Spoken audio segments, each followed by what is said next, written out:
Okay, hello, and welcome again. I'm going to be cooking up some duck legs today, and then with the fat we render off those duck legs, we're going to be making some mashed potatoes, some farro, some roasted vegetables. We're going to use them as the fat when I'm making up little mini frittatas. It's really versatile, and there's a reason that it's like $6 for a little tiny tub of duck fat at the restaurant or grocery store. That's really that good. So to start with, which even though it's not our longest cooking item, we're going to start with rendering out this duck fat because I need it for everything else I'm doing. So I've got duck legs here, and I've pulled these out just a little for just a little while. I don't want them totally fridge cold. Salt and pepper. I'm not preheating the pan. I want the pan to warm up with the legs. I'm trying to get the fat off of it, not as much to brown them. And on the skin side, I'm going to cross hatch them. So basically all I'm doing here is with the skin, I'm going to cut through the skin and into the fat. Basically trying to get a little bit more fat exposed so it'll cook just a little better. And I'm really not trying to cut into the meat, just the fat. And then cold pan. If you were a fancy chef, you could make these like perfect half inches apart or inches or whatever you were going for. I'm not a perfect chef. I'm just trying to make it so they split up a little bit.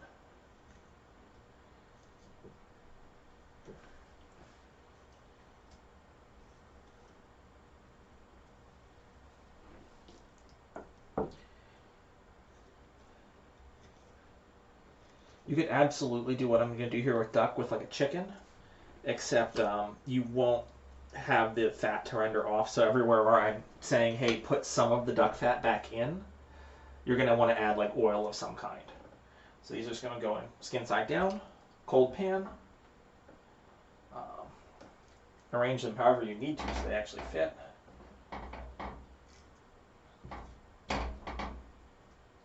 Okay. Pretty low heat. I don't want to brown or burn anything. I'm just trying to get them warmed up and get the fat off of them. So we have the salt and pepper on the top here. Where it is.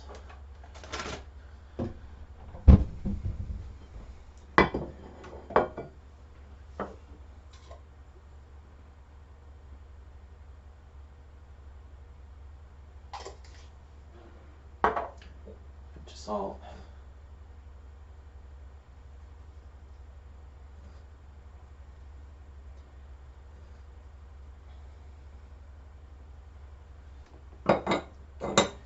And this is going to take 10 to 15 minutes. I want to go low and slow, and then as the fat builds up in the pan, I'm actually going to spoon it off into a bowl and go from there. And while that's going, let's prep the potatoes for mashed potatoes.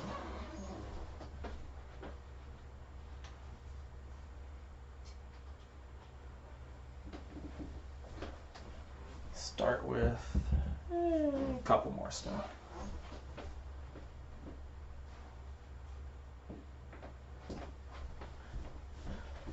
So just like before, potatoes in the pan. That's hot.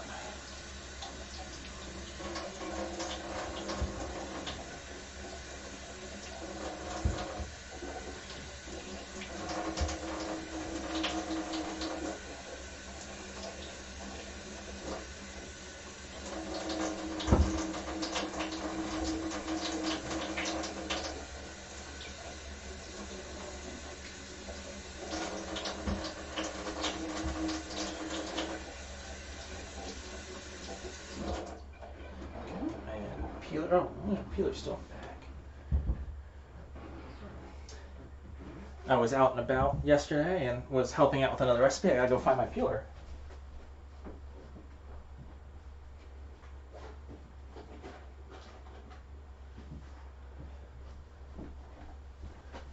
Okay, there we go. So, again, like I did last time, your thoughts on potatoes. I like to just candy stripe peel them, so I'm going to peel like half-ish of it. You don't have to peel at all, or you can peel all the way. I like the look of some peel in my mashed potatoes, but not like a ton. So I go about halfway.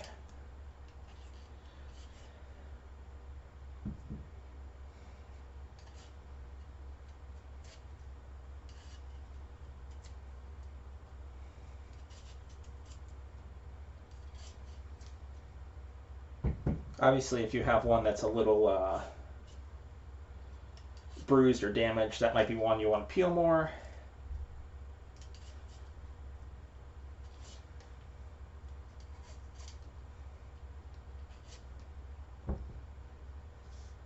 So.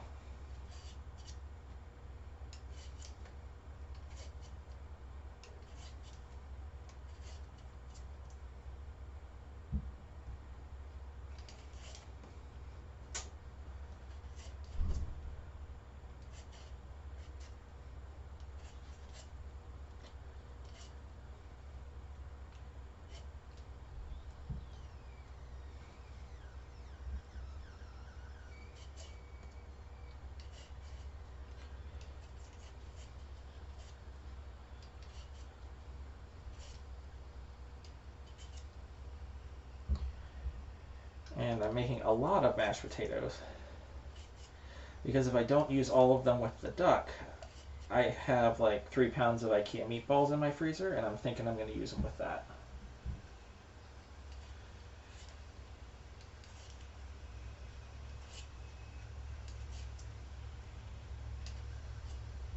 Okay.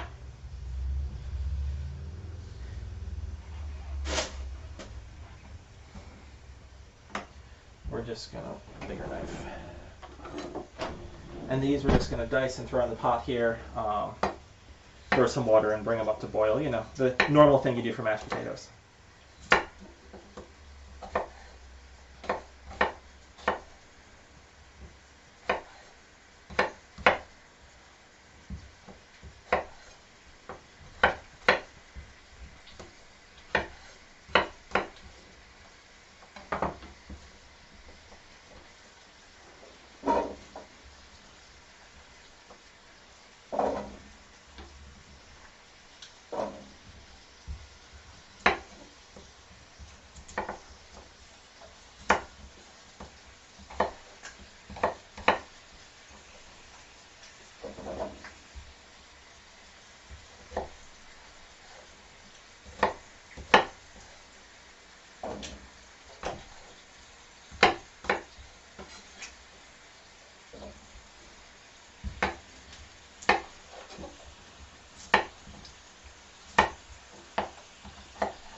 You can actually hear them starting to sizzle in their own fat. I mean, I've added nothing to that dish other than duck and a little salt and pepper.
As I get this last one diced, I'm going to spoon my first chunk of fat out of that pan. Then I'll put the water in and get them to boiling.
Okay, grab a little dish. I may need a bigger dish than this by the end, but that'll start.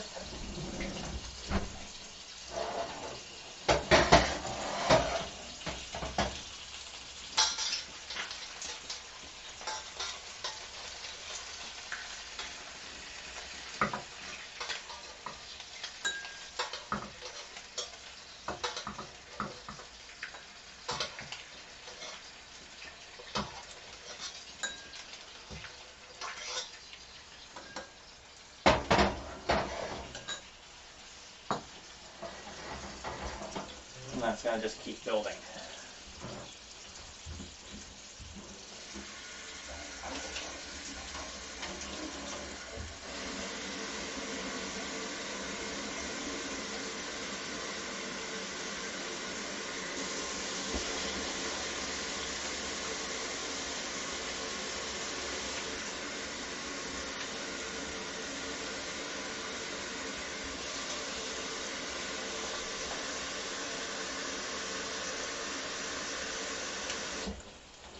Okay.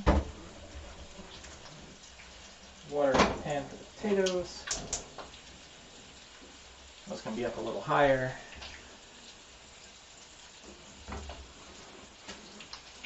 A couple other vegetables we're going to actually do up with the duck. Yeah,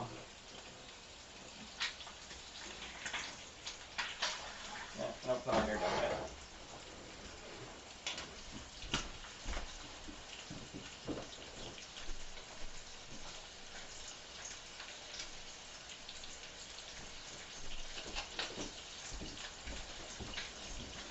Got some fennel, some green onions, some carrots, bowl.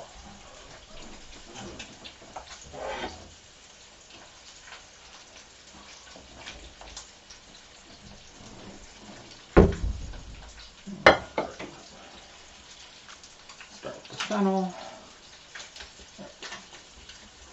So the fennel's really cool. I want the bulb. I don't really want these sticks. There's lots of other good cooking things you can do with this, so do something like that. The bulb itself, let me just rinse it off, and then we'll just dice it.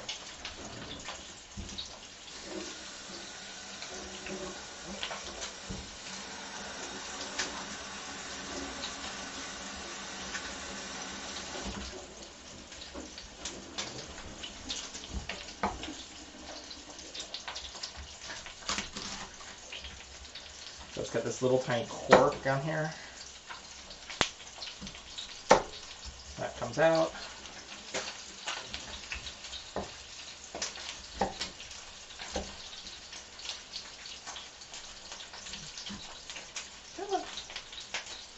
Maybe. There we go.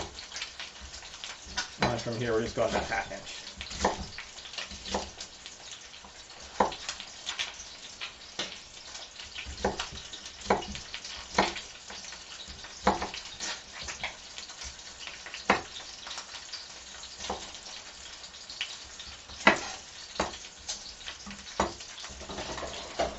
Wash that out.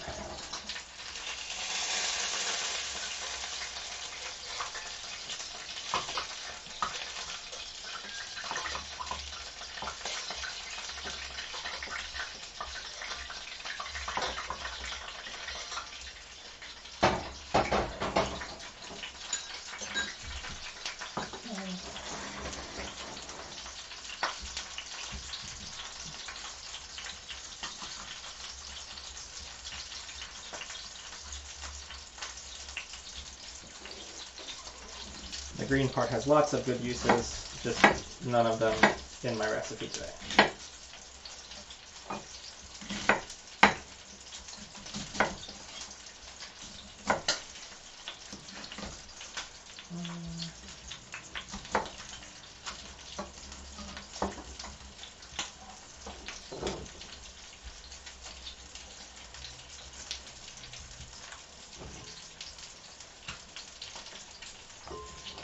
Ready.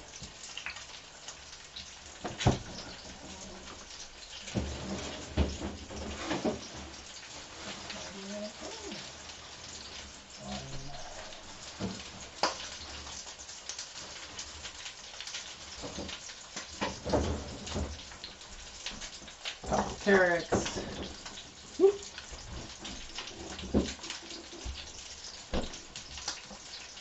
Just peel them up.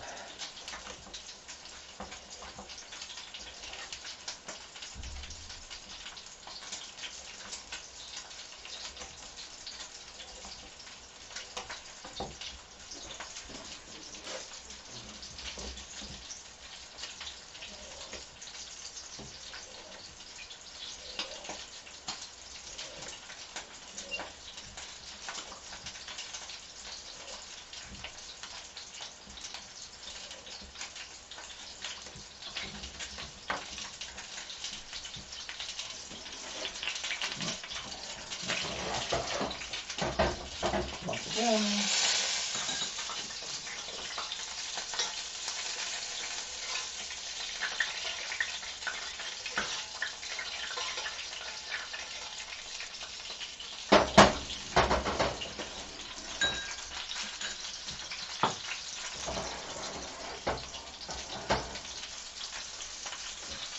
Do a third one.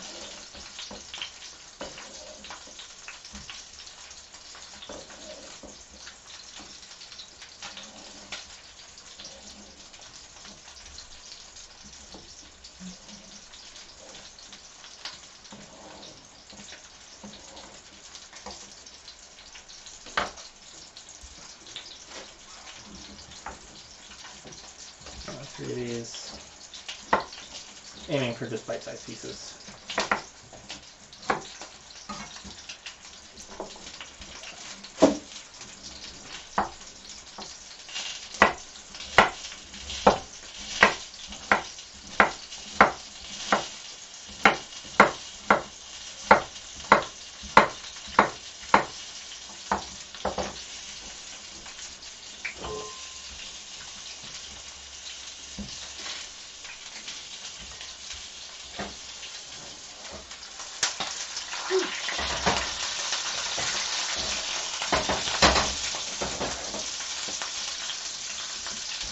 Spatula.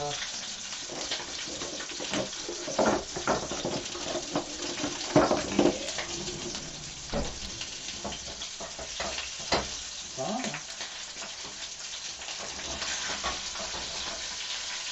Nope.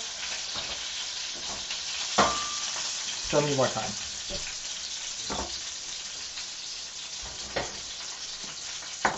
On the bright side, they're glued on the pan enough that I can do this.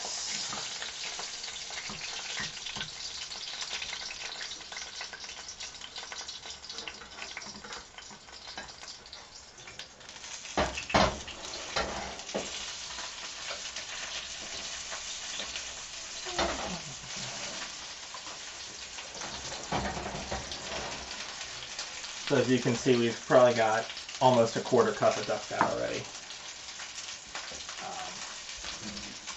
Then my next ingredient.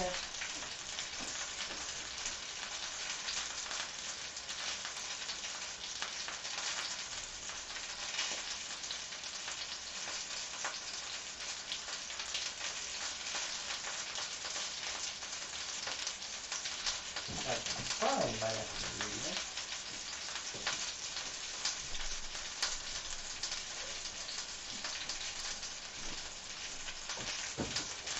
Okay, a couple of shallots.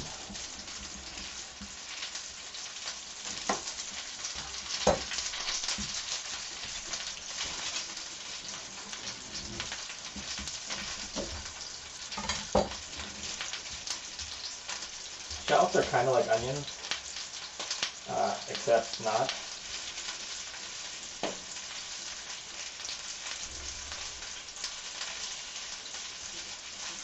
Basically peel them like you would an onion.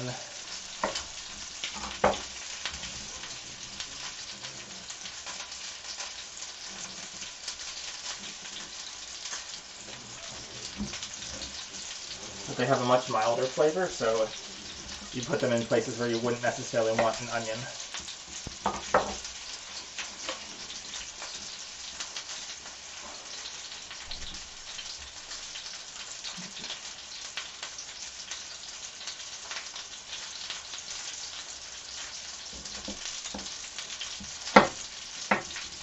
course, they're also smaller than an onion, so think any problem you had peeling an onion before, and it works.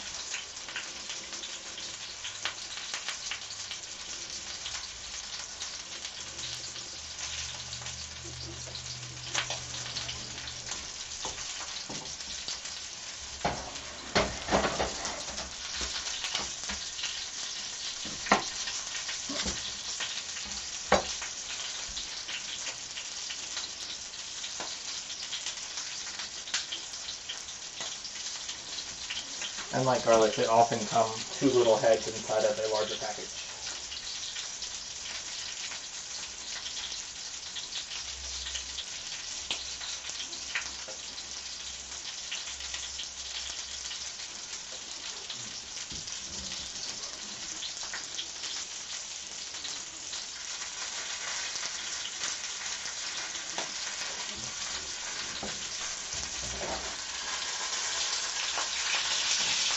Alright.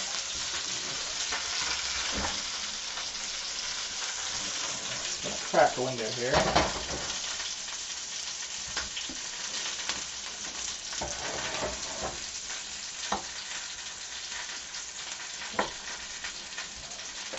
And these guys are just chopping.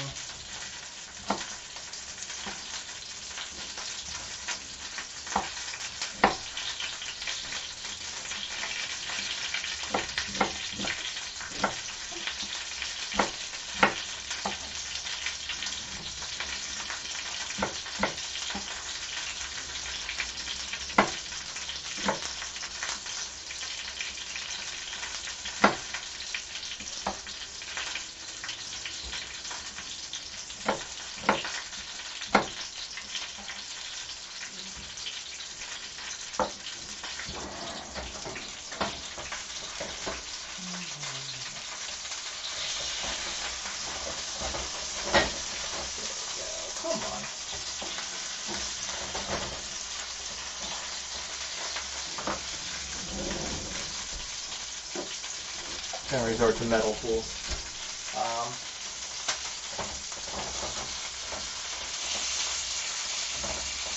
Whatever gets stuck on here when you flip the braising is going to come off. So really, I just need these guys out of the pan.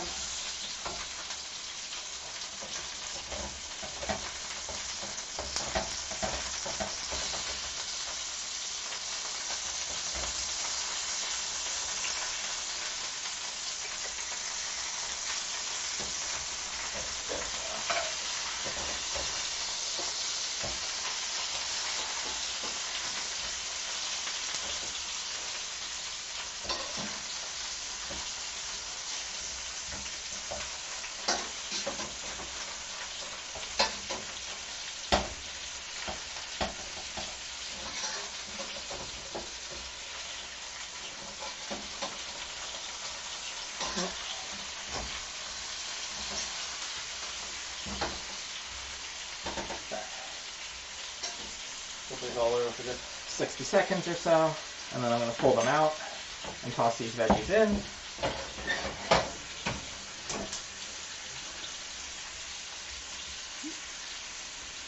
Oh, green onions, forgot about them. I'm going to add a couple green onions. If you had leeks, you could use leeks. Green onions were 50 cents. Leeks were $5. So I'm using green onions.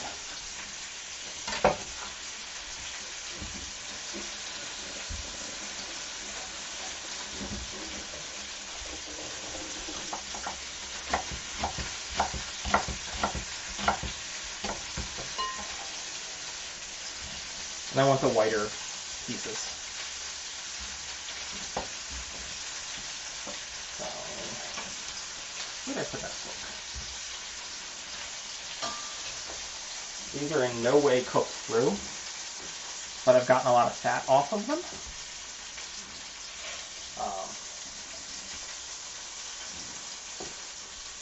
I'm just going to pull them out while we soften the vegetables.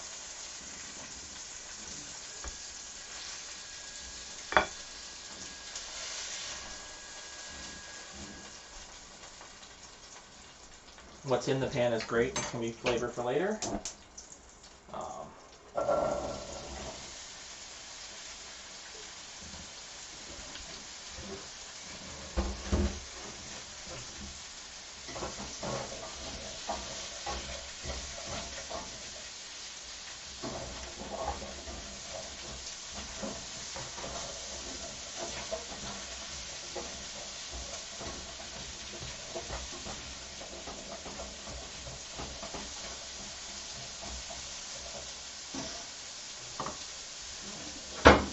I am going to put the lid on these. 3 to 5 minutes, just enough to get them softened. Then we're going to add the duck back in, add the apple cider, add the bay leaves, the thyme, the tarragon, and then that's just going to simmer for a little while. Potatoes are getting up to a boil. And, what else do we have to do? I'm going to wait until I get these off to the simmer, and then I will start working on the vegetables. So some of this reserved fat will be covering our roasted vegetables. It kind of brings a little thing, everything together in the dish.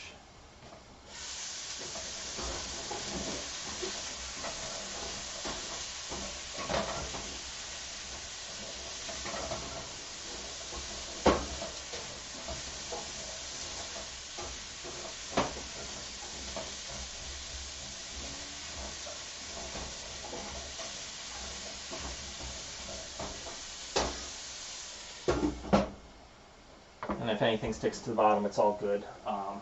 We're adding 3 cups of apple cider in just a few minutes anyway.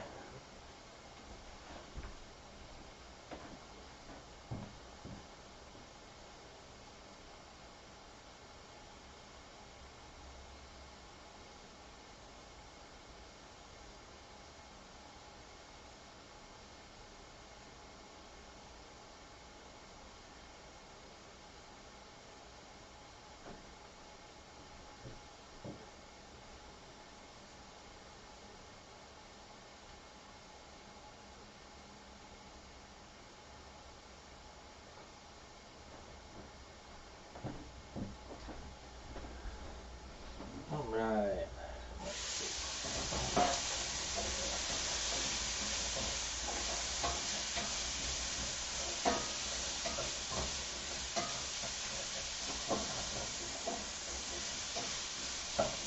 All right, so the color is actually getting a little brighter on the green onion, and that's one of the things I'm looking for. That's the sign it's starting to cook a little bit.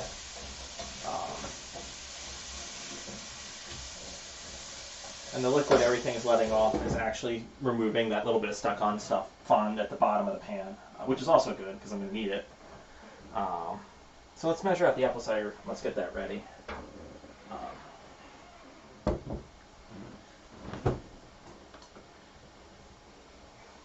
Using a good local apple cider. If you don't happen to have a good local apple cider, use whatever, but it's the time of year.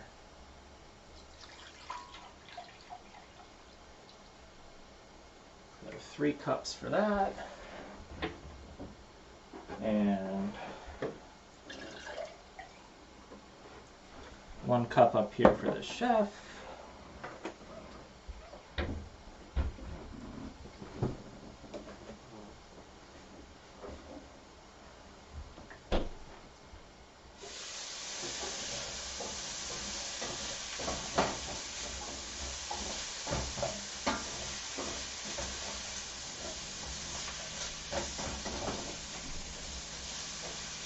Just 1 more minute here.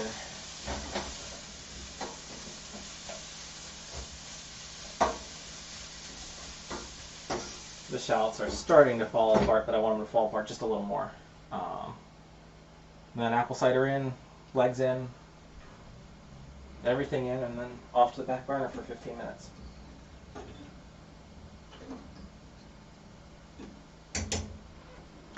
Let's see.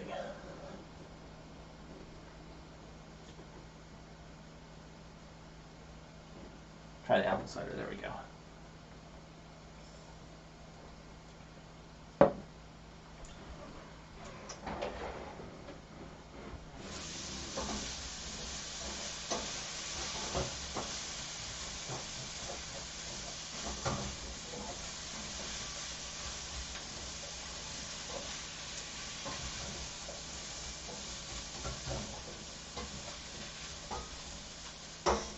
You could absolutely do this with chicken, but I think duck really adds something.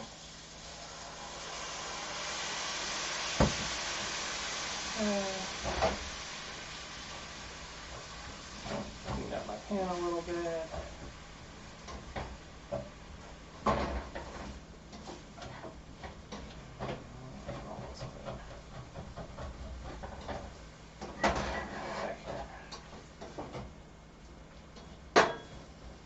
Okay. Rest of this. We're going to want this to get all the way to a real boil. And then take it down to a simmer. Nestle these guys in. I'm putting them skin side up because I put them skin side down in the pan earlier. So if you look at the breast right now, it's kind of like half cooked, but more cooked going one way than the other.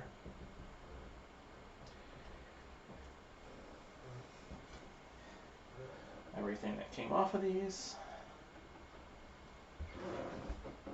And, oh, wash my hands. That's my girl fatty.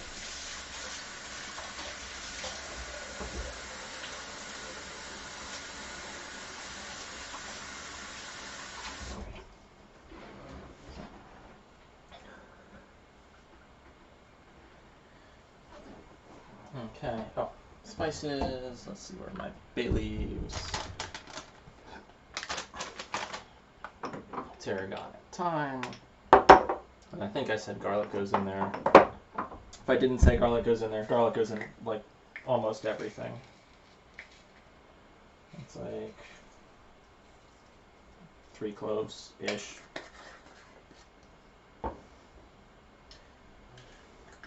Thyme, I'm going for roughly a teaspoon. Lid.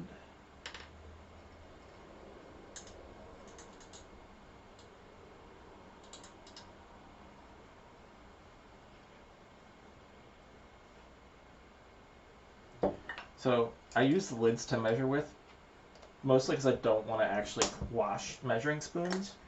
But if you have basically all the same lid for all of your spices, you can just kind of look at it and go, oh yeah, that's half, oh that's 1, whatever. Tarragon.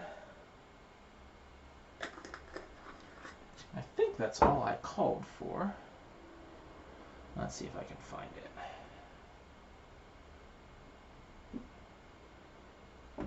Oh, bay leaves, yep.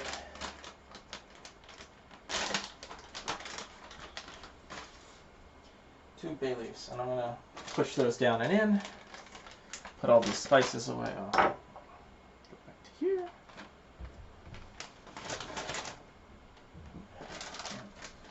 In the corner.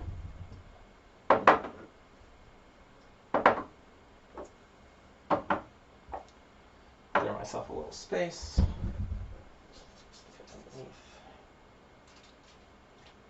Bay leaves really flavor a dish, so long as you actually get them in the liquid. They don't fall in very easily.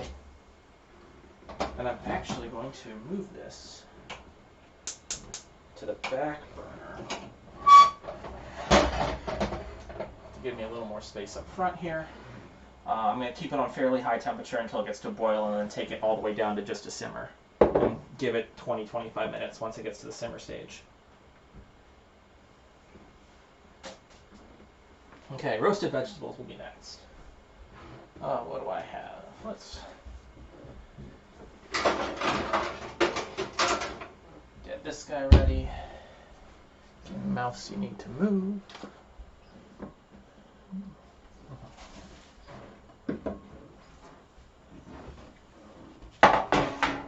If I only had a kitchen the size of my entire apartment.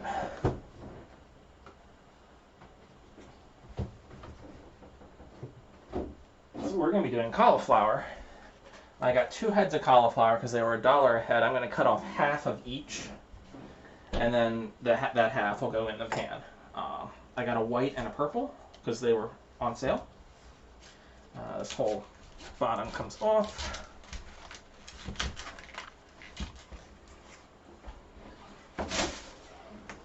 Cauliflower is part of the cabbage family, so some recipes actually use the leaves.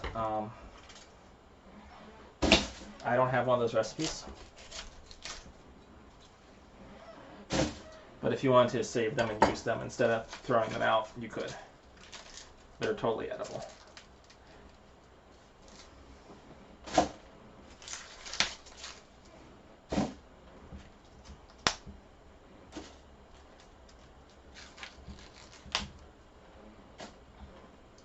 And I'm going to actually cut this in half.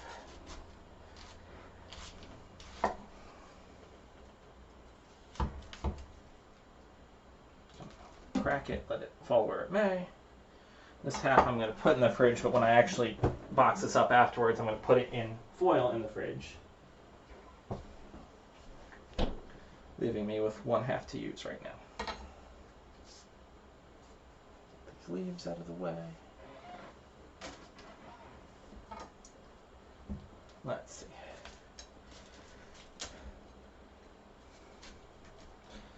Basically, your goal is to get it off the core stem here with a minimum of fuss, and then from there, however much you have to shrink the pieces, you have to shrink them.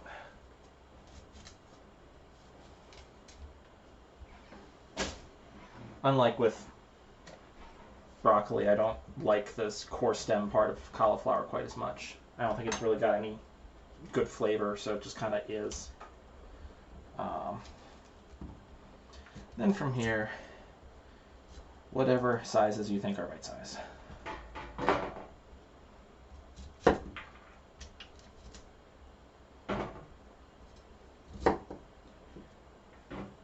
I'm kind of doing this directly out in the sheet pan, so I know when the pan is full, and that's kind of where I'll stop.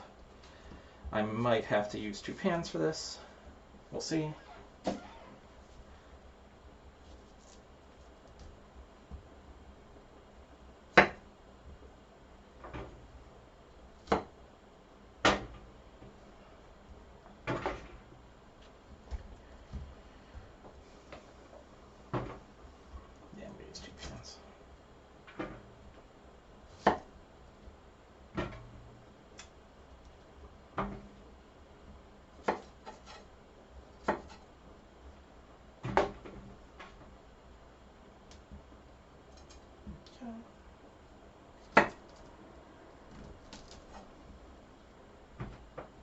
Let's see, what else do I have?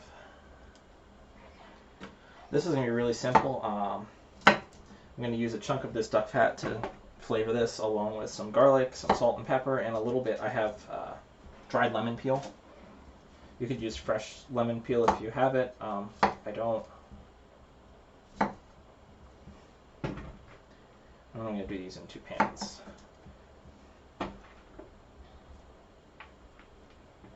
And as with before, high heat, definitely better than low heat. Come on.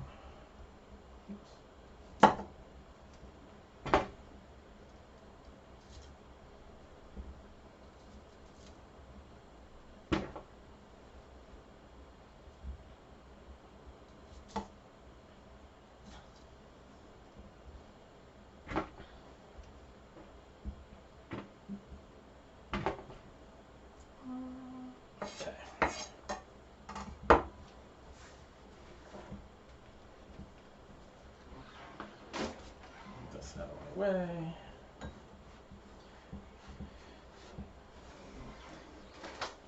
Preheat the oven here to 450. It's one of those times where pretty much the hotter you can get this oven, the better off you are. Because in the end, I don't want these to steam. I want them to roast. So let's see. Salt.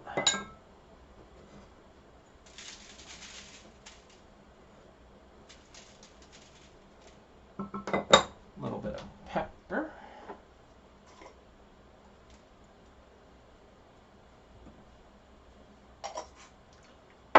Some garlic. Oops.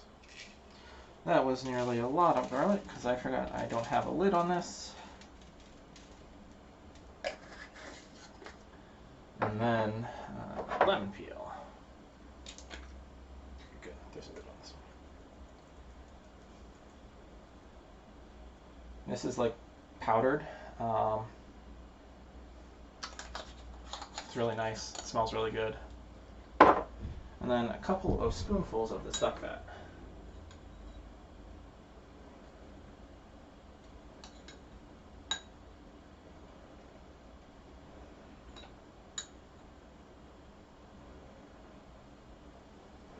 And one more.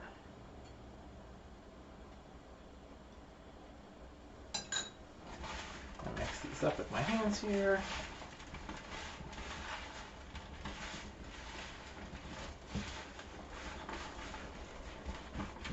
Kind of space them out in the tray. Yeah, that's about even. And then in the oven they go. And I'm going about 15 minutes. I don't really time these. I'm just kind of looking for them to be done. Start on the other cauliflower.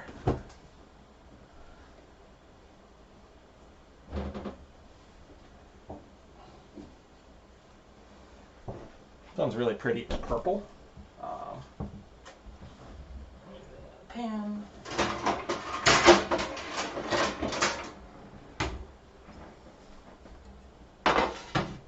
They're otherwise identical in like how you grow them, how you cook them. This one just has a different color.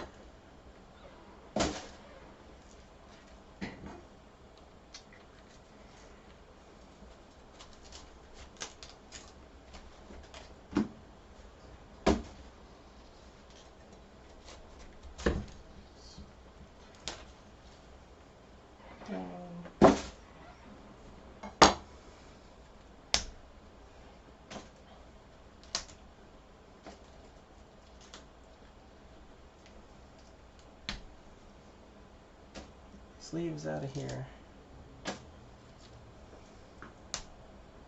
So this is actually the same thing that gives red wine its color.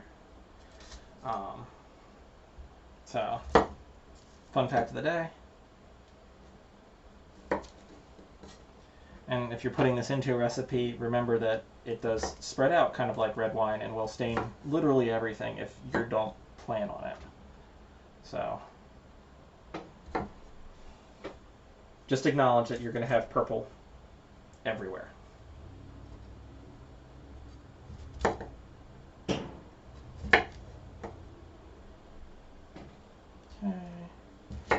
slip a piece off. Yeah, it's a little big.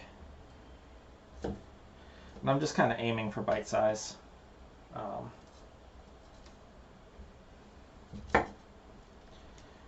I'm not really a believer in using a knife to cut up vegetables that I already used a knife to cut up.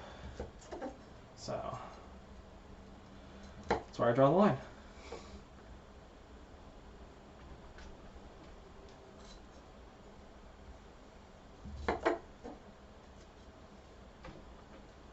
Let's see. And this is actually my first time that I'm going to roast purple cauliflower in this way, so we'll see how it goes.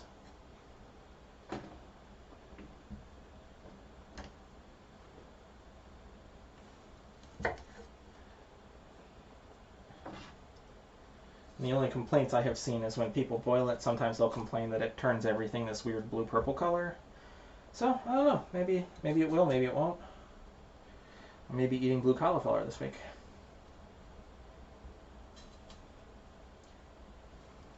Okay, and I'll wrap up the rest of this for later.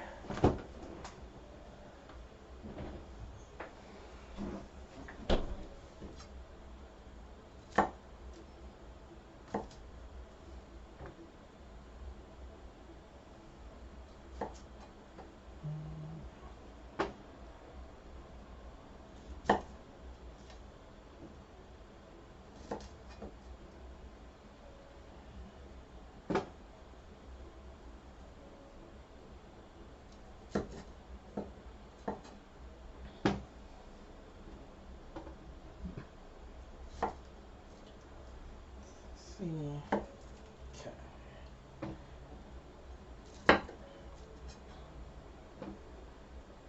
Okay, that one's full.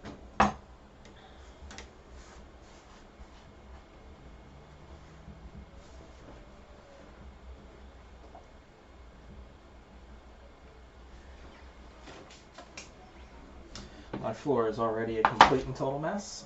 So same spices as with the last set. Salt.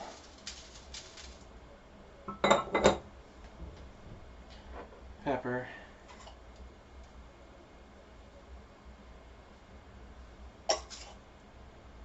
Lemon peel.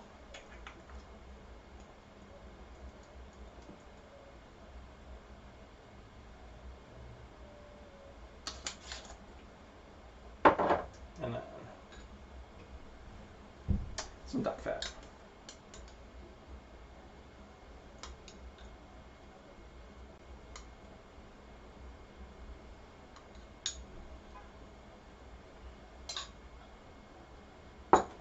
Toss these to combine, and I'm going to put these on the other sheet pan, the other rack in my oven, which is nearly at 450 now. Oh, garlic. Did not put any garlic in. That's a problem. Everyone likes garlic.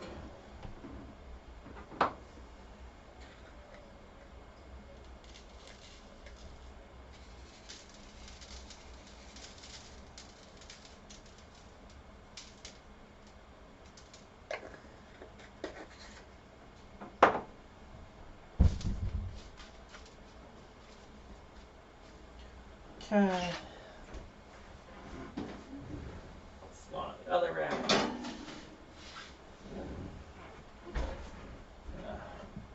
Pot warmer.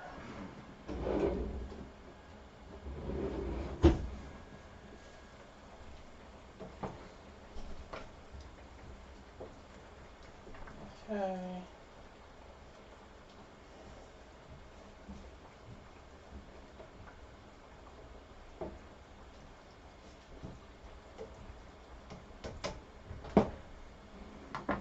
If you wanted to, you could have used hard apple cider in that, but you don't really need to. And it's one of those times where I think it's kind of a waste.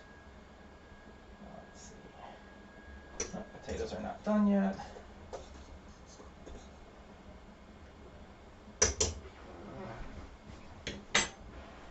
So both my oven racks are occupied. Oh, the mushrooms. Let's see.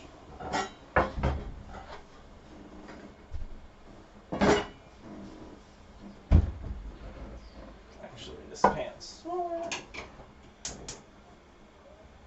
This. Grab mushrooms.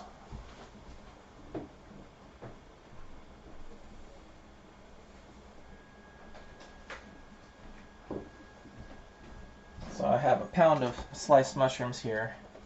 I'm going to start with a chunk of them. And let me actually get a little bowl.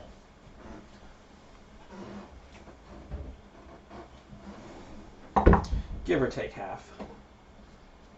I'm going to rinse these off. I'm going to throw them in the frying pan there. I want the frying pan to be hot. And I don't want too many mushrooms in the pan at once because I don't want them to steam. I want them to brown.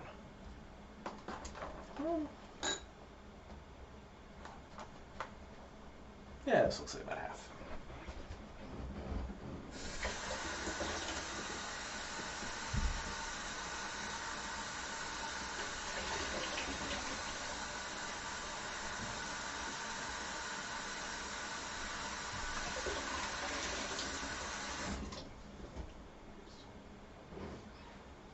And pre-sliced mushrooms are pretty amazing, guys. Highly recommend them. Again, spoonful of our duck fat, or two. I want the pan to actually get hot first. It seems like we're running out of fat, but when I'm done with the braising piece here, when I turn off the heat, there's going to be a lot of fat that rises to the top. I'm going to skim that fat off, and then we'll save that as well.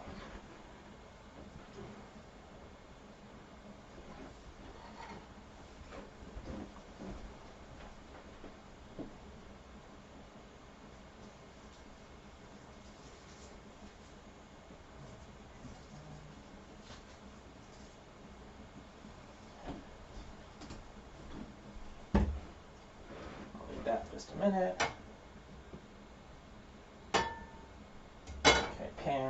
feels... not quite hot yet. I kind of want to put one mushroom in there and I want it to sizzle immediately. That's how hot I want the pan.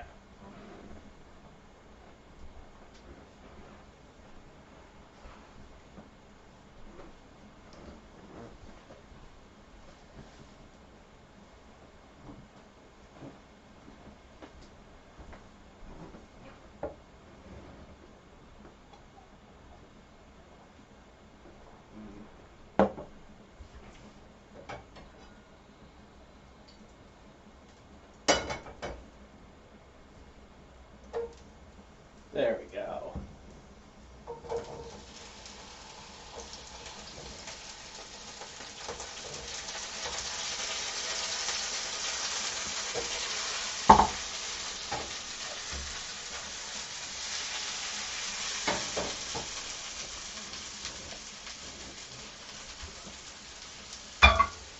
So I want to keep the heat up pretty high on these mushrooms. The goal is to get evaporation happening faster than it comes out of the mushroom, which gives you browning. If you have it on too low, you're going to put a pile of liquid in the pan, which won't give you browning.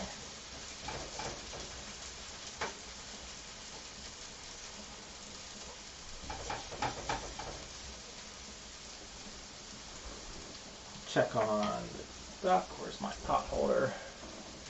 There it is.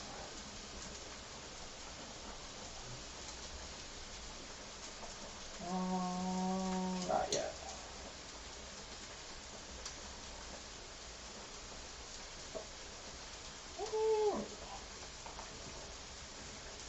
Come on. Back off.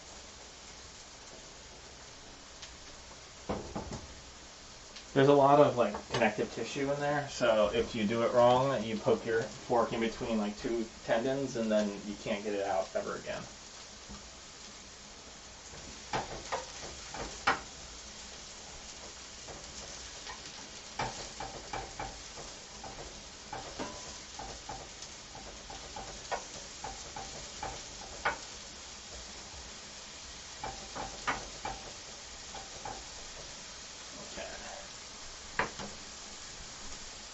That's looking pretty good still. I'm going to dice this onion. I'm going to actually pull the mushroom out and then put the onion in. Again, I don't want too much water in the pan, which is going to result in steaming.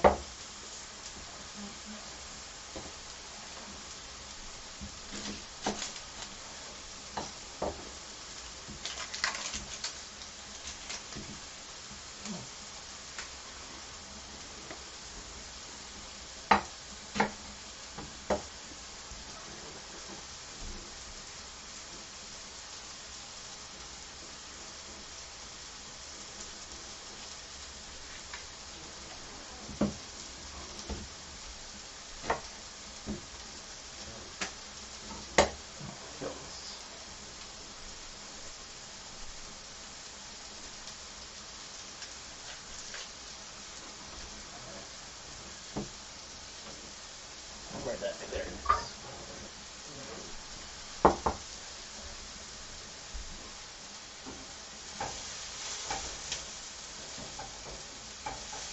Come on, flip over.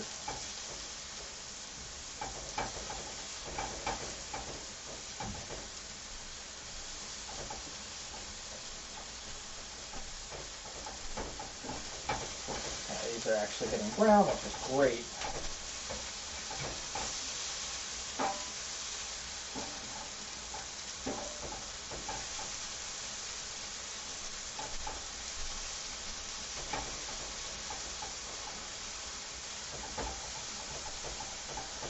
And as you can see, there isn't really any water in the pan, which is good. That means I'm out evaporating the water.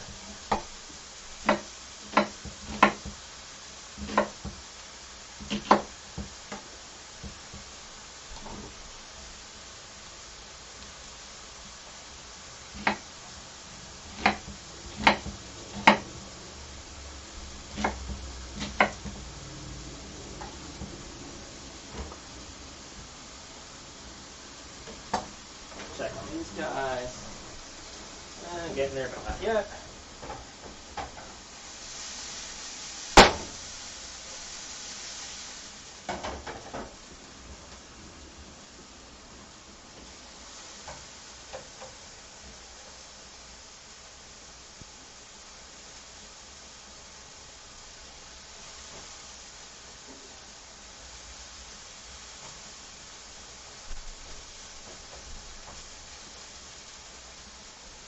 Now these mushrooms are one of those things, if you had a cast iron pan, I'd use it. Get that a lot of heat in there.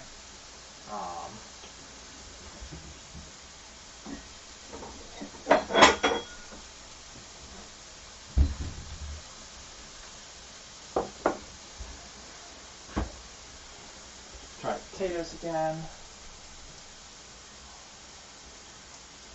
Cool. Potatoes are ready.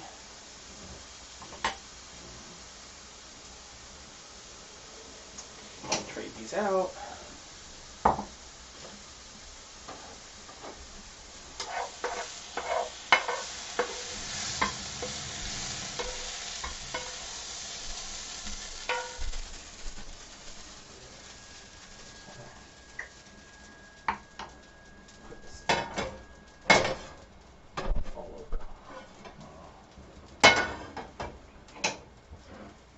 Now I'm going to need to drain my potatoes to make mashed potatoes. Let me pot holders.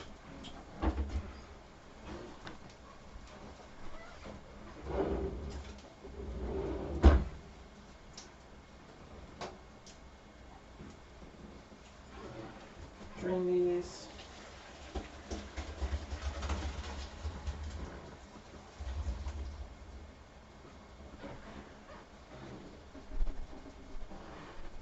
Actually, these last steps I'm going to do on the cutting board.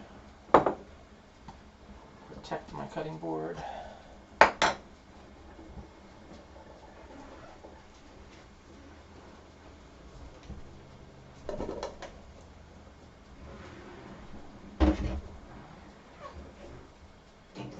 should be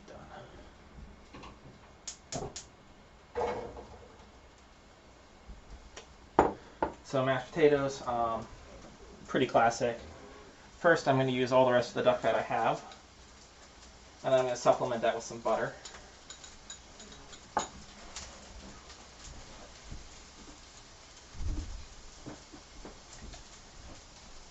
I like my potatoes pretty creamy, so get a lot of butter. If you're trying to be healthy or something, you could use less.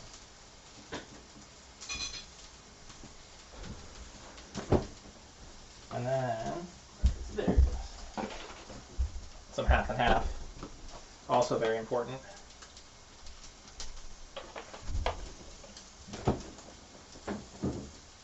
Again, if you're trying to like watch what you're eating, milk works. I don't think it works as well.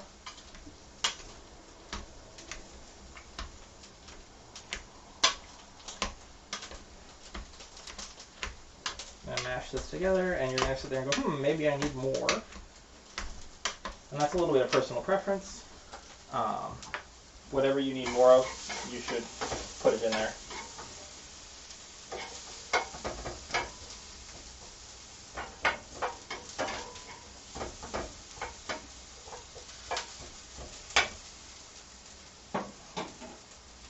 Same time, I'll let the onions go.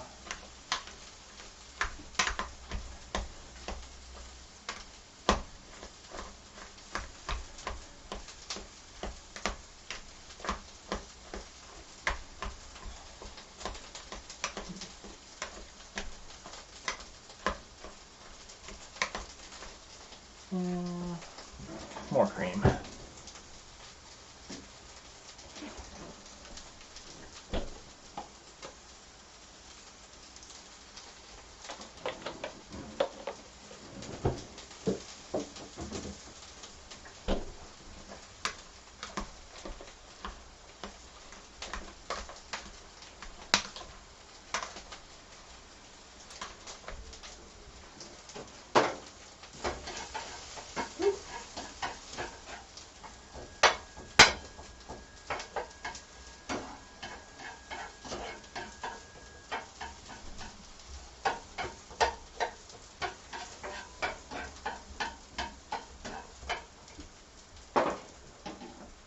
Make sure those guys simmer down for a little bit.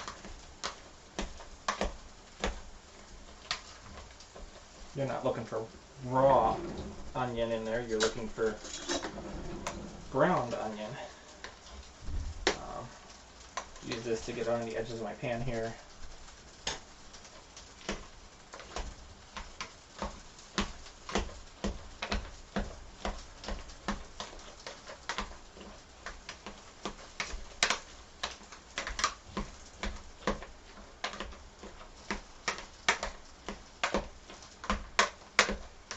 A lot of professional places use a potato ricer, which gets a super smooth look, but you don't need it, obviously.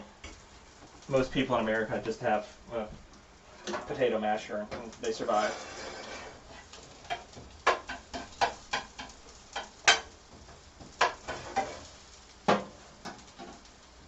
I actually put the mushrooms back in with these.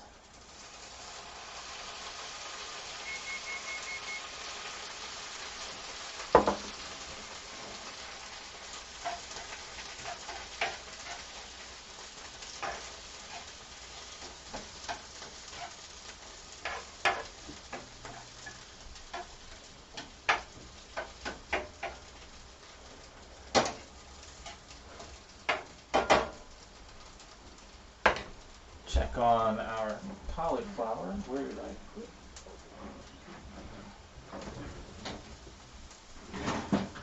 Almost.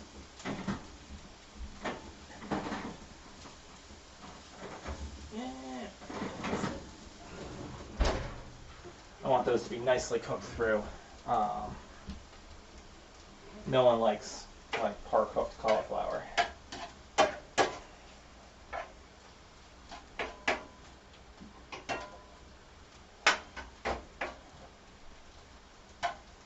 These guys simmer for a couple more minutes. I'm going to actually move this out of the way. I don't want it on my stove because it's going to keep getting hotter.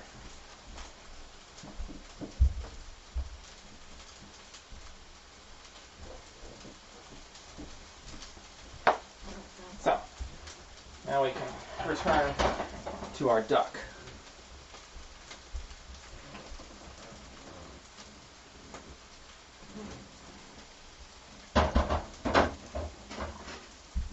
Now, depending on how good you are at getting the fat out of the pan and do your duck, you'll see more or less fat in the top.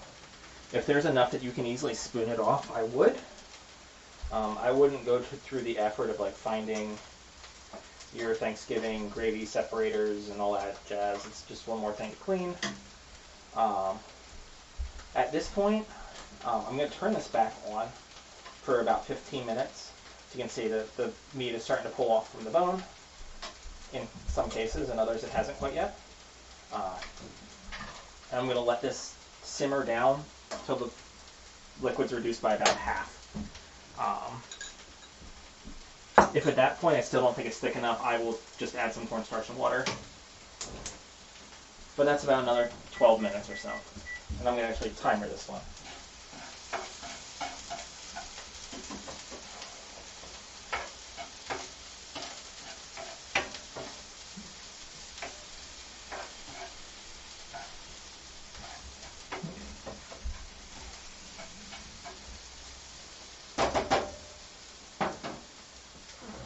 So while this is all going on, get some bowls cleaned up.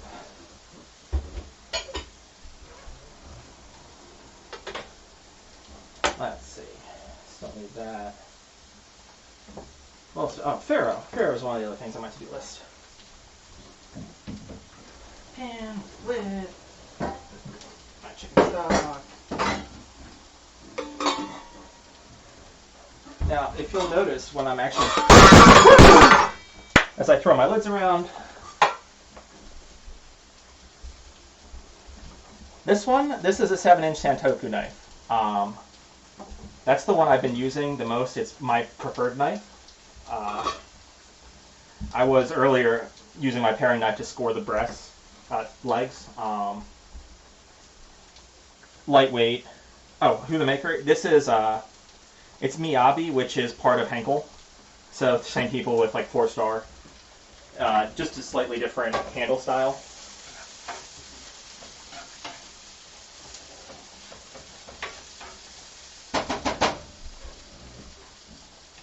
Yeah.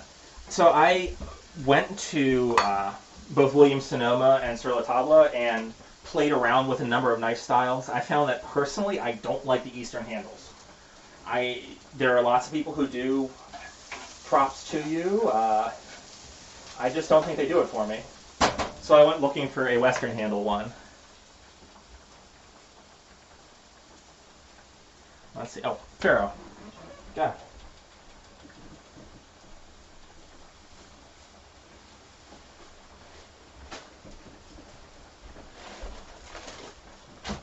Completely lose my mind all the time here. So I don't know, as I've said before, I have a bulk store near me, which is really nice. And in this case, Farro is something I cook on a regular basis, so I said I want 3 pounds. I'm only going to be using 1.5 cups right now.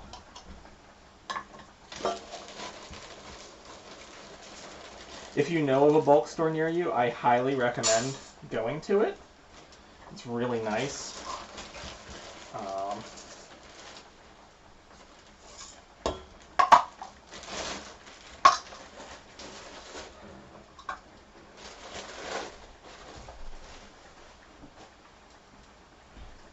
Someday I'm going to have a whole pile. Oh, you're using the S series, okay. I'm going to toast these. I'm going to throw a little butter in with them. And then once they're kind of warmed up, I'm going to throw 3 cups of chicken stock in.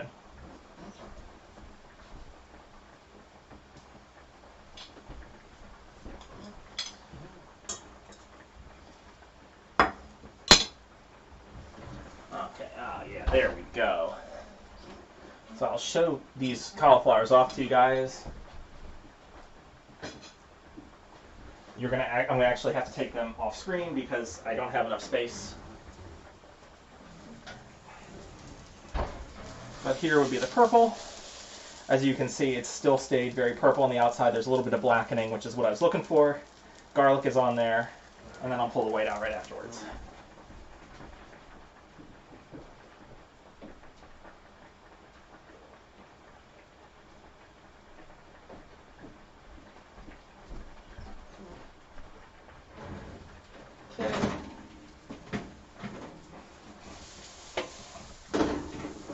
Again, a little bit of browning. That's what I'm looking for.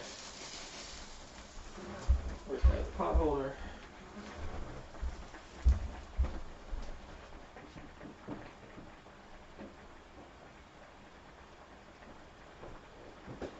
Let those cool down for a few minutes.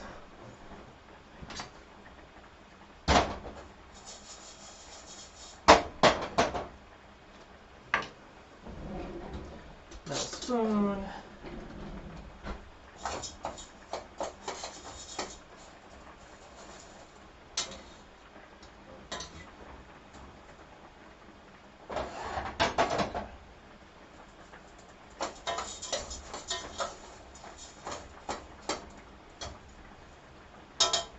Thought I was losing my mind for a minute. The butter wasn't melting. Couldn't tell if I had left this, if the stove was on or off.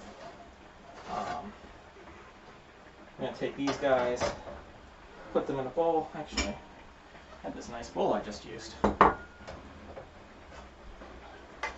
Basically, I want to put the onions and mushrooms on the top.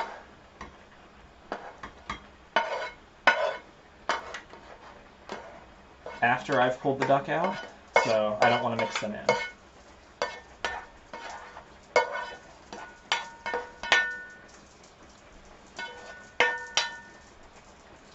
By the way, onions and mushrooms are good for just about literally everything, so yeah.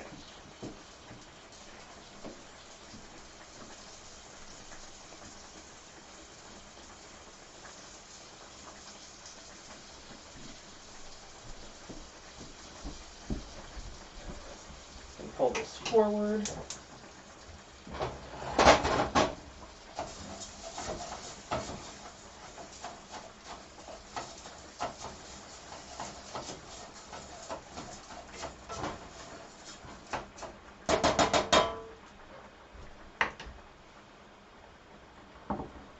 I will definitely check that out in a little bit when I am not two-handed in the kitchen. Basically, I'm toasting the farro like you would wild rice.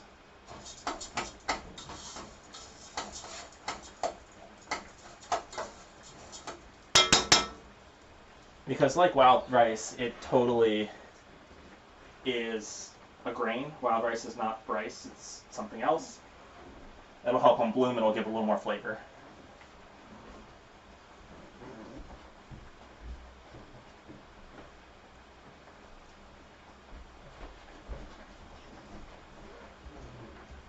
So again, chicken stock, 3 cups. Then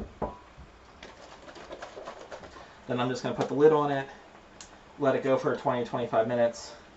I want the liquid to be basically absorbed, and the farro should be tender. If not, I'll use the remaining cup and keep it going until it's nice and tender.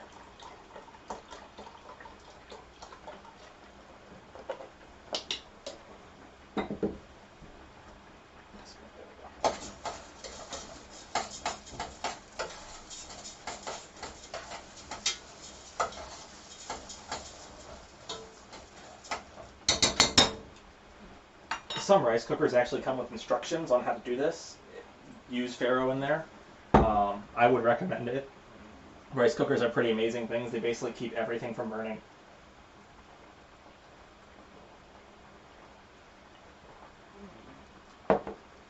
Hi, kitty.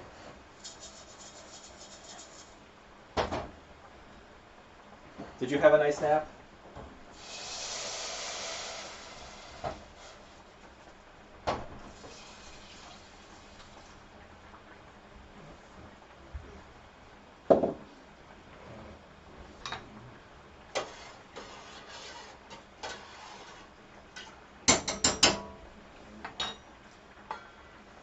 Put the lid on this and let this kind of go. Alright. Starting to reduce. I'm probably going to cheat and add some cornstarch and water to this. Just a little slurry to thicken it up. Let me get these bay leaves out.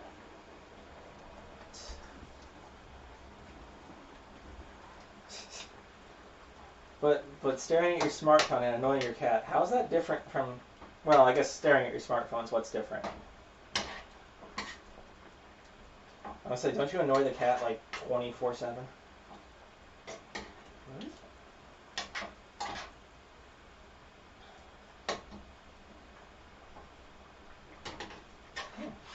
I have also lost a bay leaf in here somewhere.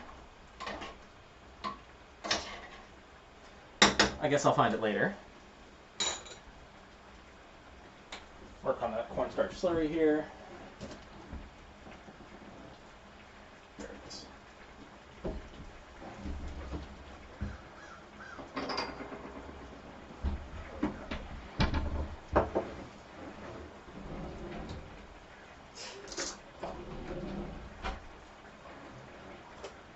So you've got, he gets annoyed that you're doing other things, and you return, so you encourage him by then annoying him about it. Is that what I'm understanding this?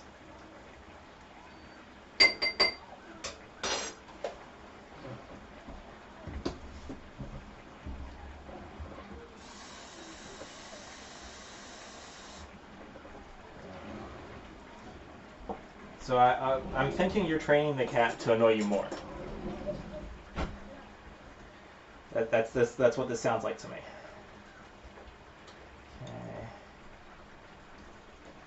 Stir this up. Hi, Gordo. I assume it's Gordo.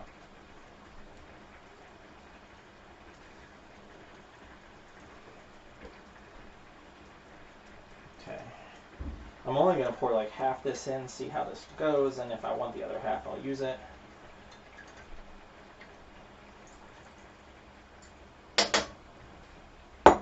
Oh, it's not Gordo. I didn't know that was possible. Hi, Koros. I spill things everywhere. You know what? I want a little more. It's not quite gravy.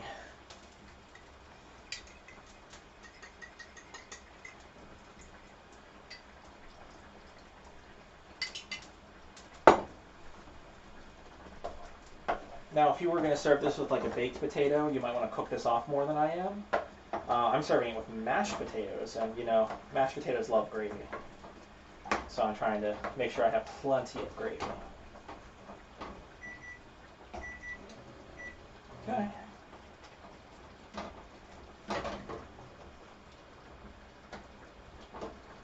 So this is now done.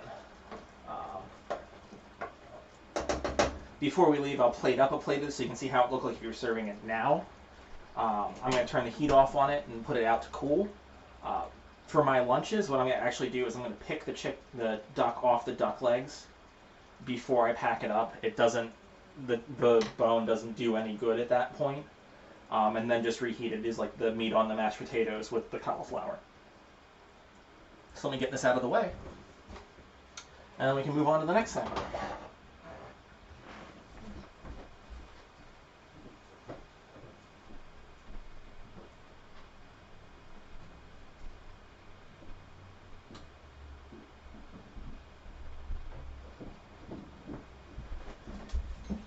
And to give you guys an idea, I already have 4 things out on pot holders on my living room floor, basically cooling right now. Oil in the pan. Gonna do the little mini frittatas. I'll turn my oven down to 400. And okay, good. It is empty. I didn't forget something. I'm gonna dice an onion, toss that in there, and get going.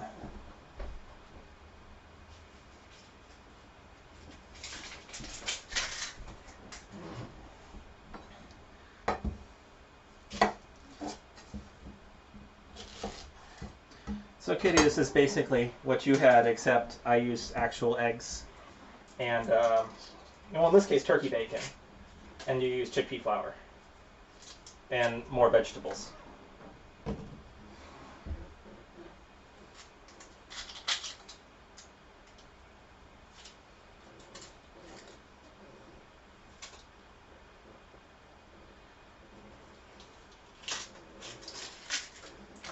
I've tried to get into beets a couple times. I just can't do it. I don't know.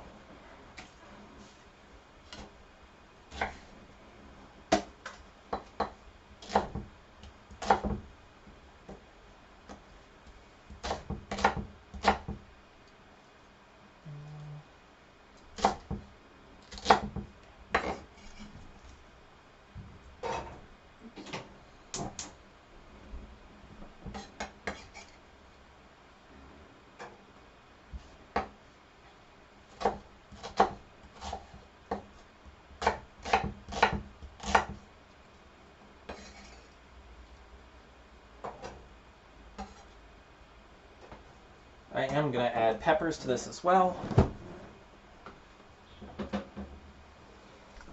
When I went to the meat market,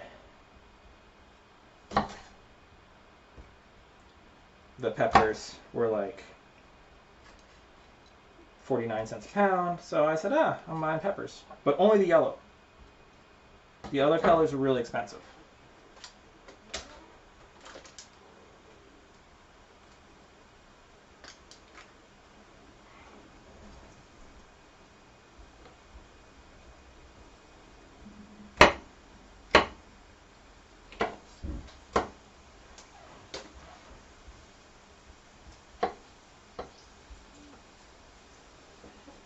So I'm going to let the onion go for just a minute while I dice up these.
I have no idea where I put that spoon.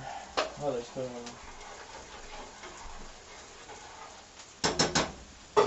Might be related to why I have to do like 5,000 dishes after this. If I keep losing spoons.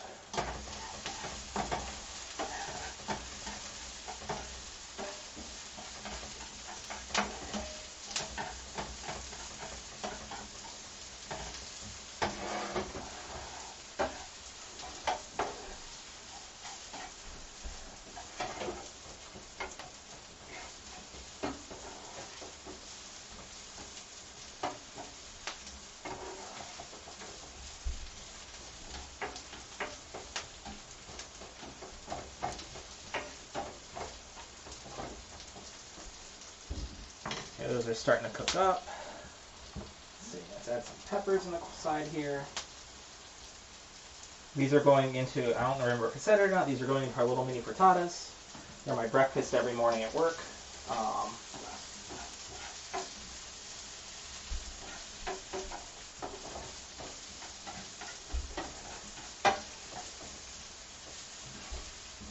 If you didn't want to make little mini ones, you could absolutely take this and then put the eggs right into it.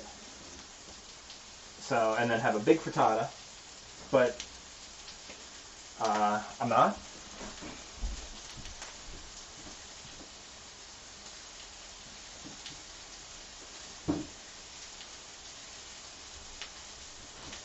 Wash up a couple potatoes to throw in here as well.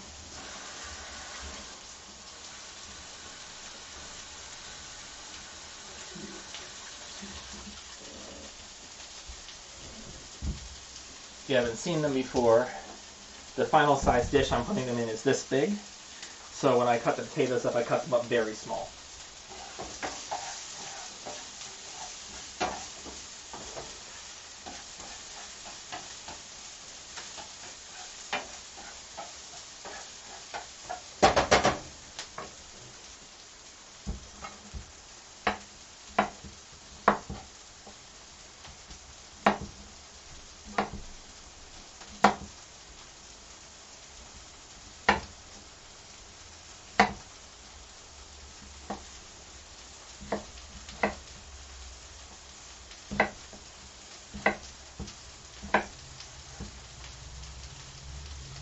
If you want, you could absolutely use a sweet potato, a rutabaga, a butternut squash, basically any starch you so choose.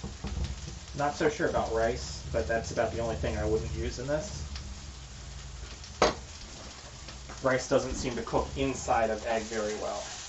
Goes with it very well, just not inside.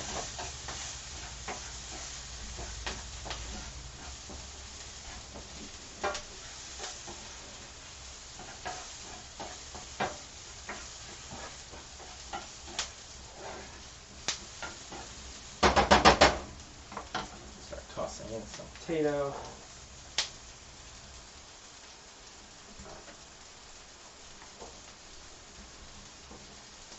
So, I'm going to dice up the one, I'm going to look at it. I might add the second, I might not.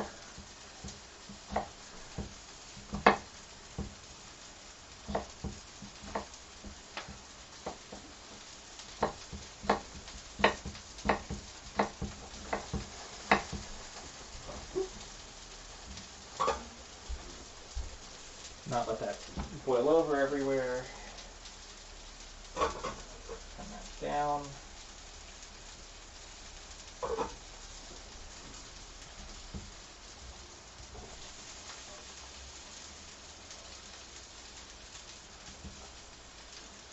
And actually, unlike normally where bacon is my first ingredient in, bacon's going to be the last one in, because I am using turkey bacon, which doesn't actually need to cook really today. It's never going to get as crispy as pork bacon.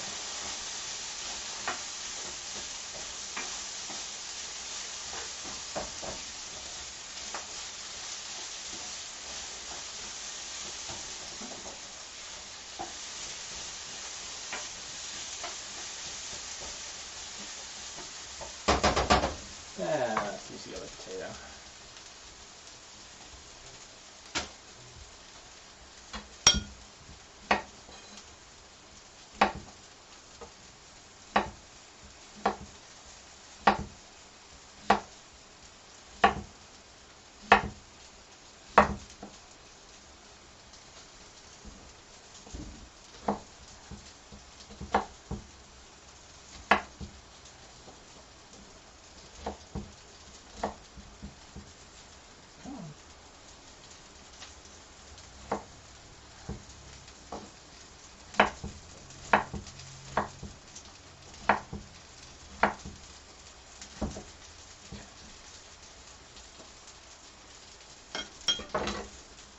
potato in there.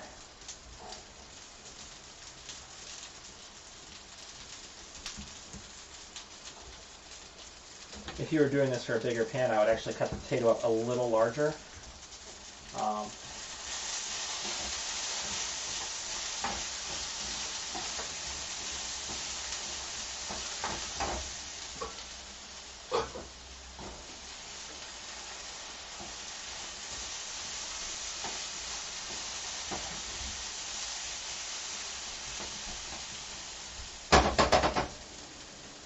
And actually that looks like just enough potato.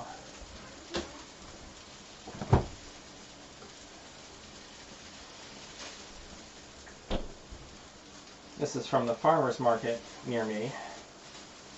It's turkey bacon. They sold it by the half pound. It looked kind of, supposedly it's better than regular bacon, according to them by flavor. I don't know if I believe them, but I'm going to put the half pound in and see what it does.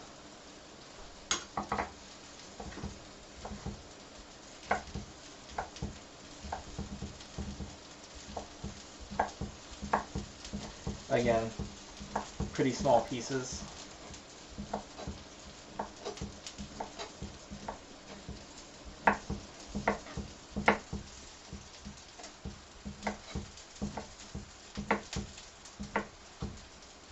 The goal here is I don't want to have the actual little mini frittatas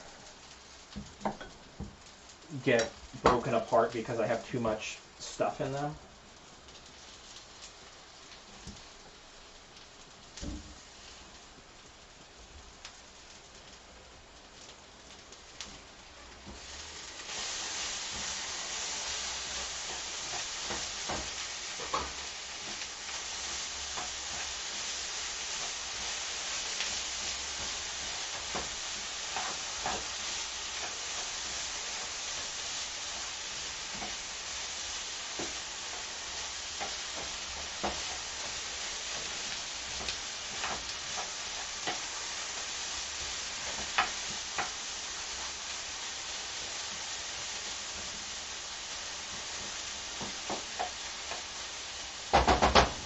And actually that looks like plenty of this last little bit. I guess I will just not use.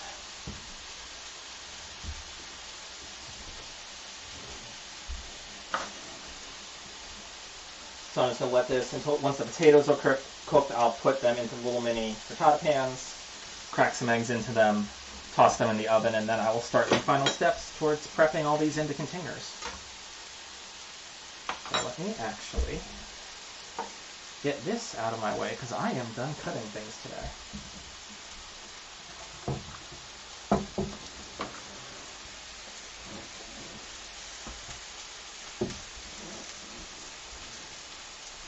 And on things I'm glad you guys can't see the giant mess I have made of my floor in this room.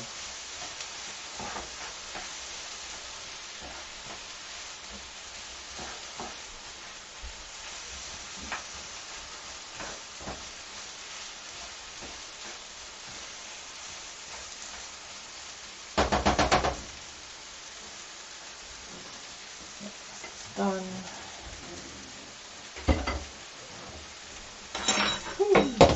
And there goes spoon.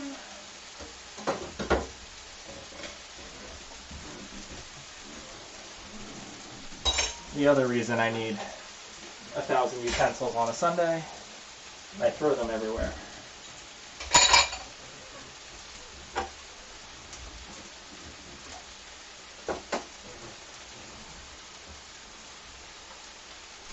Like the salt.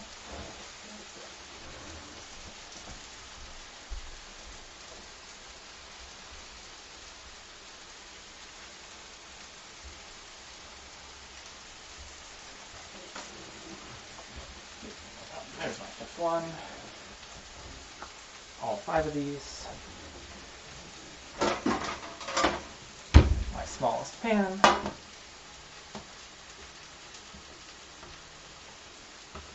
Now, as I said earlier, you could totally make this with a bunch of eggs like right in here and then cut it up and serve it. Honestly, sometime after the show, whatever I don't use in those pans, I'm probably going to just do that and have it for dinner.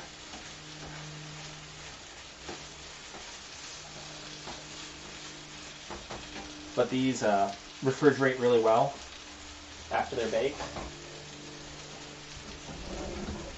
Make sure my potatoes are cooked.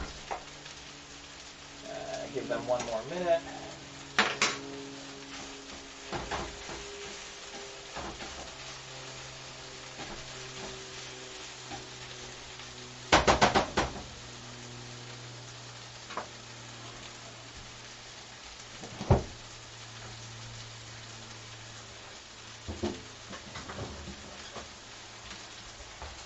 Grab the eggs.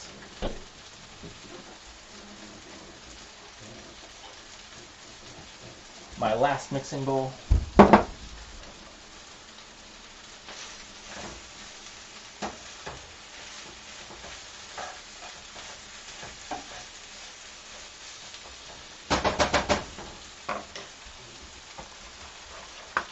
So for 5 of these, I'll normally start with 7 eggs.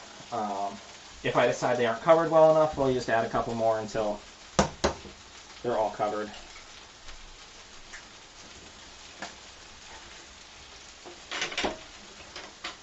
It's easier on myself.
Your only key here when you're making these is the potatoes should be done before you put them in here because they're not going to really cook too much more.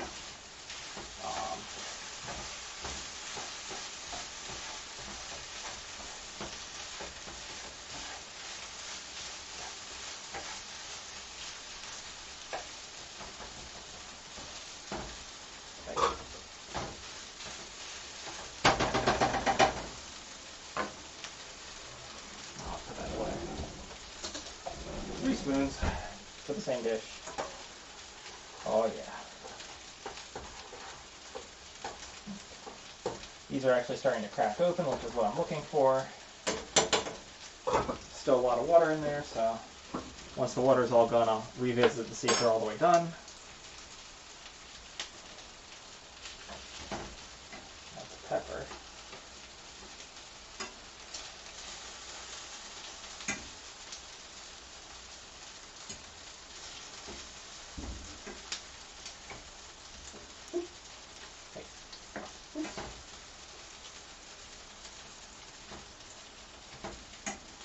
Okay, I think these guys are pretty well done. Heat up these eggs.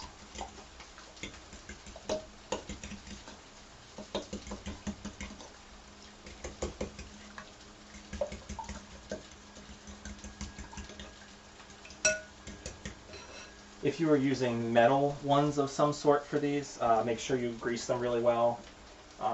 The last couple times I found the ones that have like no grease put in them are the ones that have done the best. So I'm going with no grease at all, and we're going to see how these turn out. And in the worst case, they stick a little bit and I pull them out with my fork in the morning.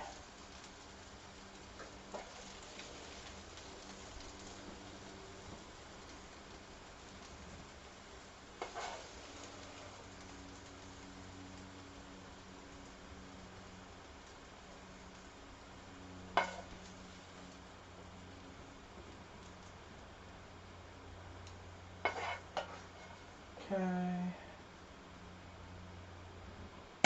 Smooth these out and see how much more I want to put in.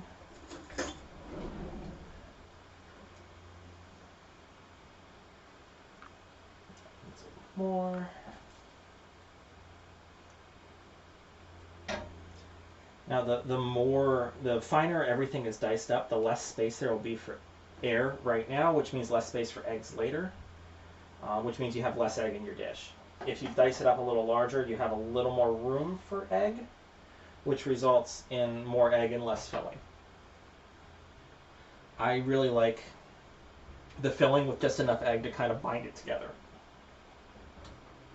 So I make it pretty small.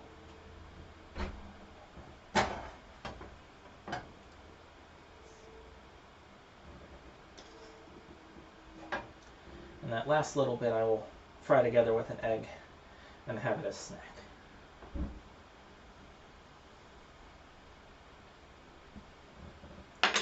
Okay.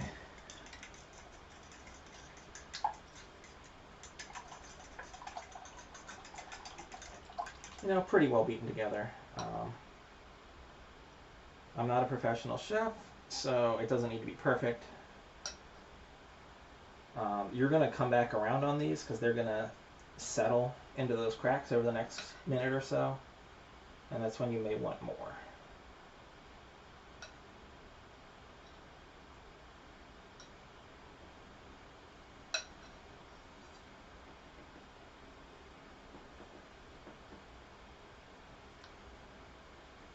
Yeah. Let me crack one more egg and sprinkle on a couple of these.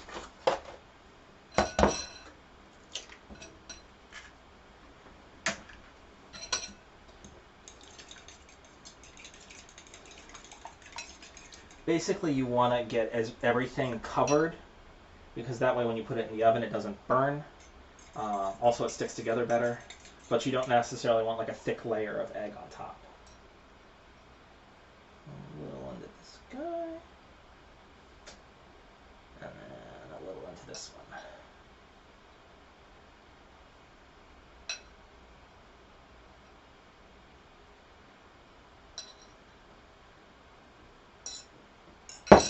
And then these go in a 400-degree oven, 10-ish minutes.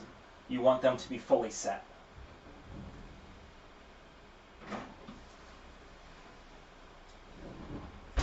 Okay.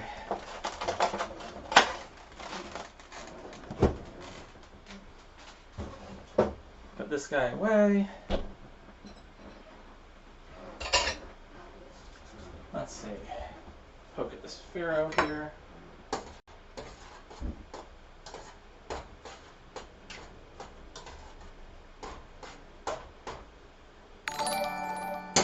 Oh, thank you.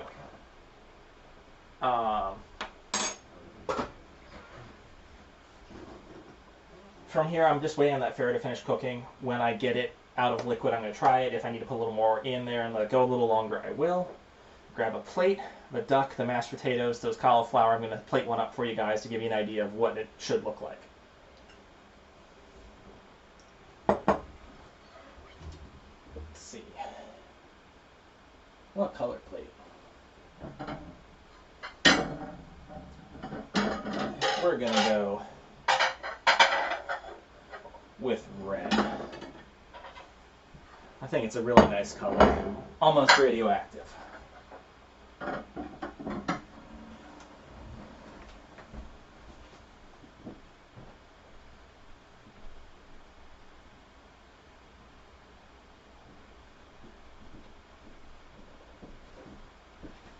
It's amazing what a few minutes will do. I can hold all of these with my bare hands now.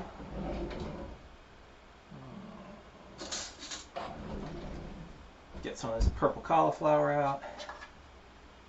So you can see the bottom side got very nicely brown, which is really what you're looking for. That much. I'm going to go grab some of the white cauliflower.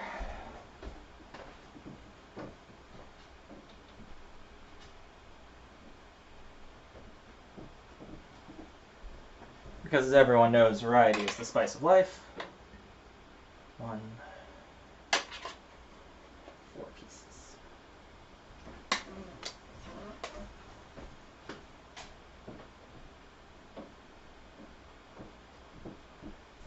Grab some mashed potatoes, and then we'll go after that duck. So you see these guys have stiffened up a little bit. If towards the end you think they've stiffened up too much, you can always add a little more cream.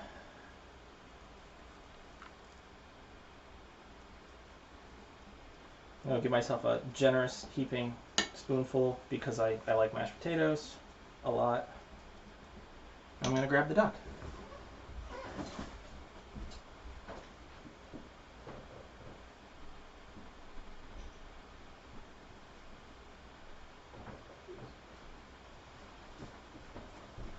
Duck is still the warmest here.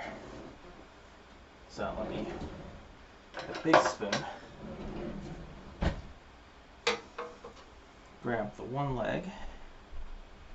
You know, because we're going to be fancy. Lay it out. Ooh, there it is. Where? Come here. Oh, damn, I just saw it. Alright, I thought I saw the bay leaf, but there it is. Always count your bay leaves, guys. In equals out, because you don't want to eat them. So take some of our carrots, onions, fennel, put them along the overside. Aim for more of the gravy and less of the vegetables over your mashed potatoes.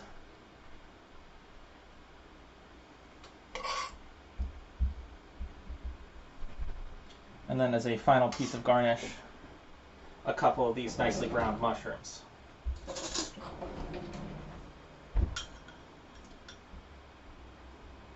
You want a little bit of texture and color difference here, which is why you don't mix them all together.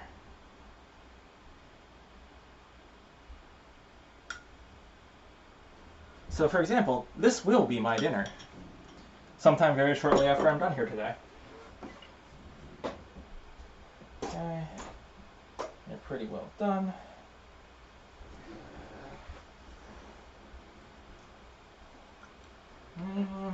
You're almost done. Now when I'm going to put these away, I am going to actually pull the duck off the bone. Makes it a lot easier to clean up at work. Otherwise, no real difference.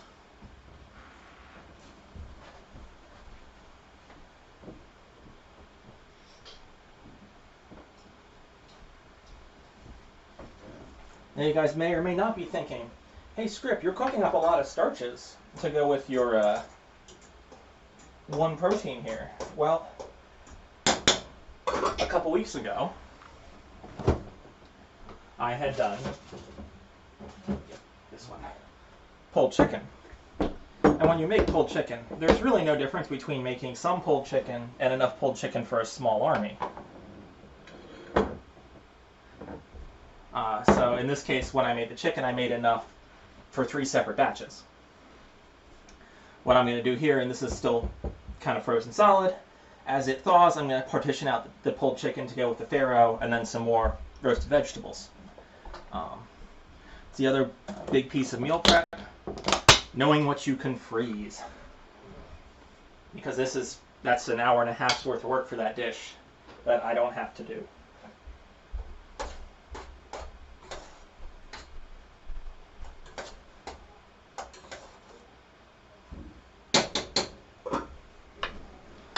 So Kitty, if you love starches, do you get farro down there, or do you not have farro?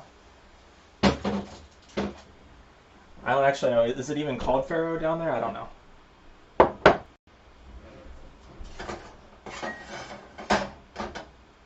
Farro, it's a grain. Not quite. It's not one of those ancient grains, but it's one of those like wheat berry type grains, but not wheat berries.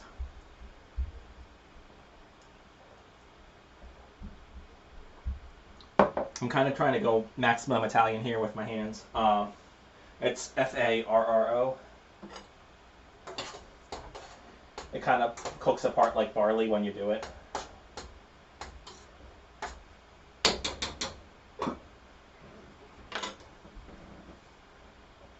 That's basically done.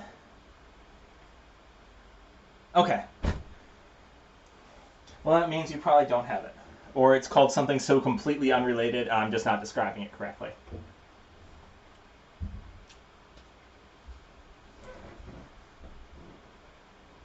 Let me check on those.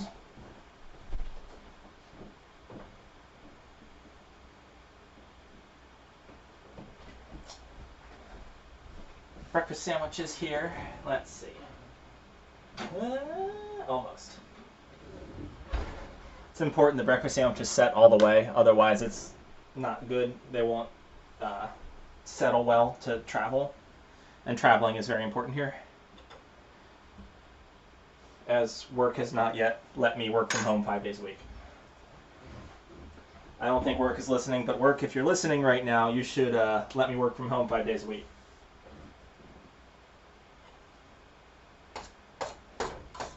Also, guys, if I start streaming 5 days a week in 2 weeks, it's because work listened and decided that I should just get fired instead.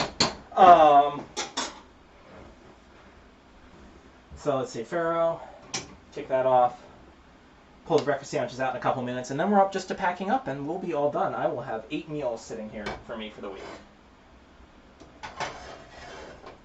Pull that out of the way.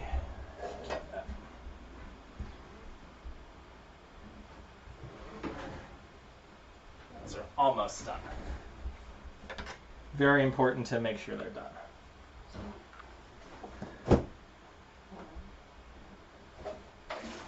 Grab some more apple cider to drink.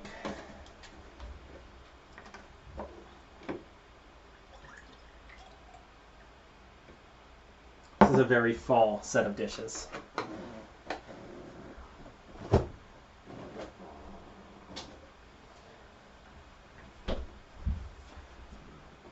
Okay. Yep, those are cooked.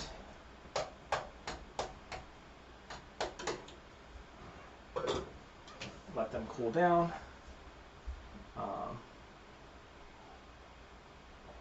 That's good.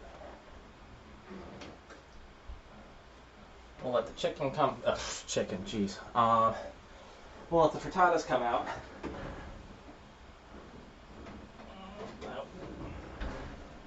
And then I'm probably going to call it for today, guys.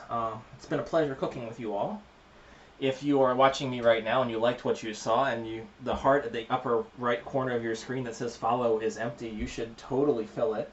And I do this every Sunday at 2 p.m. Eastern, whatever time that is for you.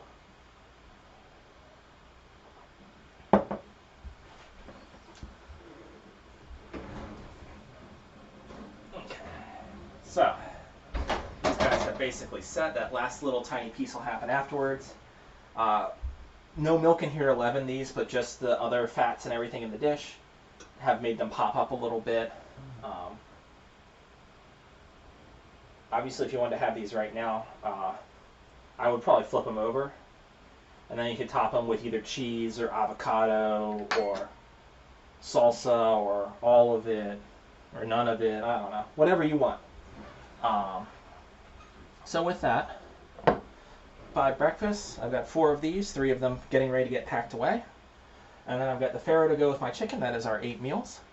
I am going to send you over to an event going on for Extra Life, which is the Gamers Charity. And I will see you all again this time next week, 2 p.m. Eastern.